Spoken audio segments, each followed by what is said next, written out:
Aw, Keppy, you're a little angel. A little angel who could do no wrong, except for this morning when you did a little wrong because the blinds now have a hole in them where one did not stand before. So this morning, during breakfast stream, we heard a noise. We were like, huh, what's that noise? I don't know. Sounds like a strange noise, but whatever. It's fine. It don't matter. And Sagan at one point came upstairs with us, and we still heard the noise, and we're like, oh, must be Kepler.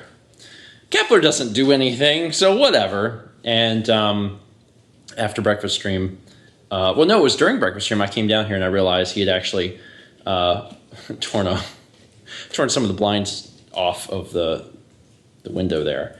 And to be fair, the way this normally works is we get up in the morning and we open these windows because the cats love to look out these windows. And this morning we didn't. And Kepler, you can see we have a little chair. There's a little viewing area because right outside the window is where the bird feeder is. And the cats will just sit here for like hours. They'll sit here all day and just watch this thing. And they love it. But because the thing wasn't open, Kepler took matters into his own hands and ripped the blinds open so he could see. Didn't you? He's usually so good. So good. This is like one of the only times I can even think of that he's like broken something. And I'm just inclined to like blame ourselves. I'm like, it's our fault. I mean, he expects the blinds to be open every day, and they weren't. And we failed him, so he had no choice but to destroy them. It's just the way it is. Hello, everyone, and welcome to Thursday. So that happened this morning. Today's been pretty productive. I've been getting 3 vlogs out every day for a while now, but I've been struggling at the releases of them. Like, ideally, I try to get the vlogs out at like 3 o'clock Eastern, so like 3:15, and 3:30. And sometimes I hit that mark. Sometimes like I hit 3, and then the other ones like kind of drizzle out later. But then a lot of times I've been getting them out late because it's all I can do to try and keep up with that pace. But today is a little different because everything came out on time today, and I'm nearly done with everything for tomorrow, and it's still light outside, which I think is a pretty telltale sign. So things are going pretty good right now. I'm actually pretty excited. We're gonna have salads again because we still have some leftover chicken, and then I think we're gonna go for a walk again. We went for a walk yesterday because the cold front moved in and it's not blazingly hot, so we can walk. And we very much value that. Not only is it a chance to get some exercise and get some fresh air, it really clears your head. When you work from home and you spend like every waking hour of your life at home, it can get a little depressing. And sometimes just getting out of the house, even for just a 30-minute walk, can be extremely helpful.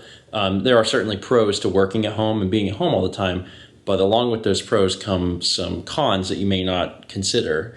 And getting outside for just a little bit of time can be very influential. It is a friggin' beautiful day. Yeah, it is. Like, you have to wait until close to, what is it? It's like... It's almost sunset. Well, it's almost 8 p.m. Yeah.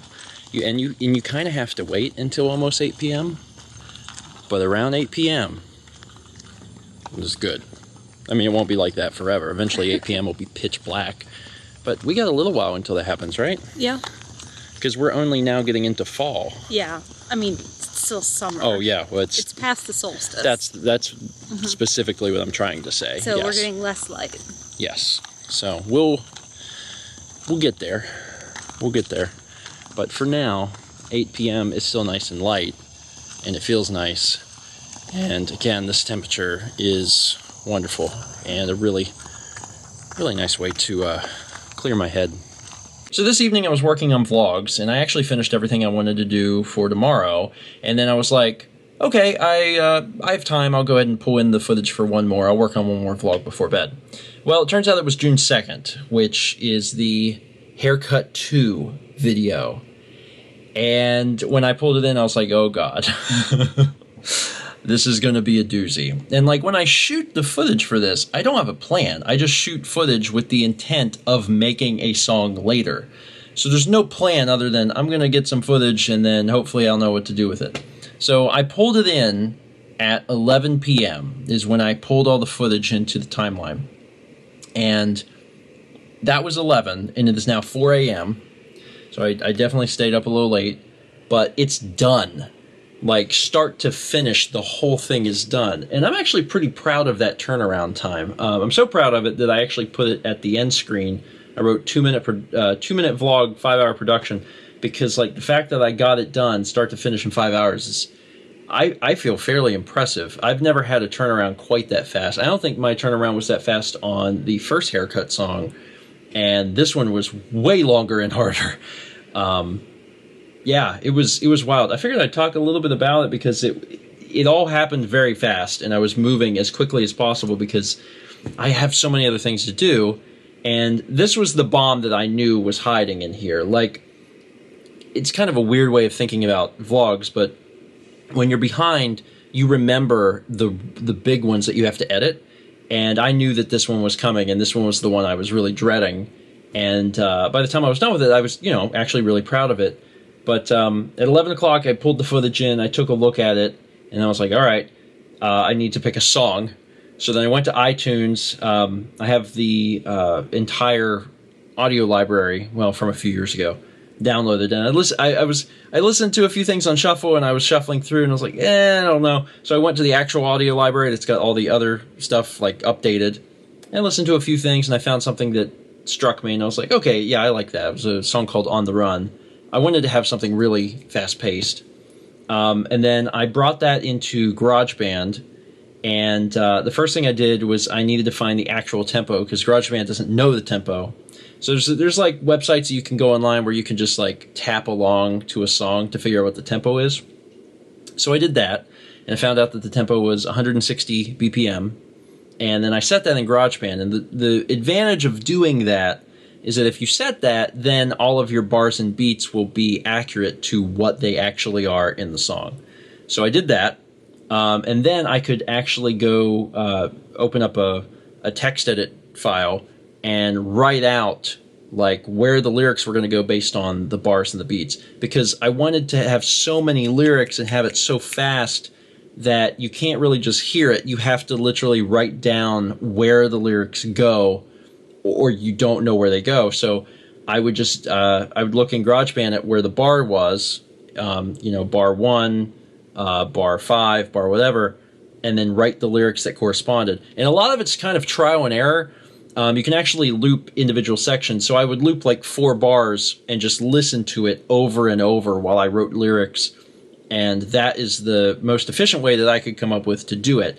And then eventually you'll find something that fits, or you'll realize like the exact amount of syllables that you can realistically fit.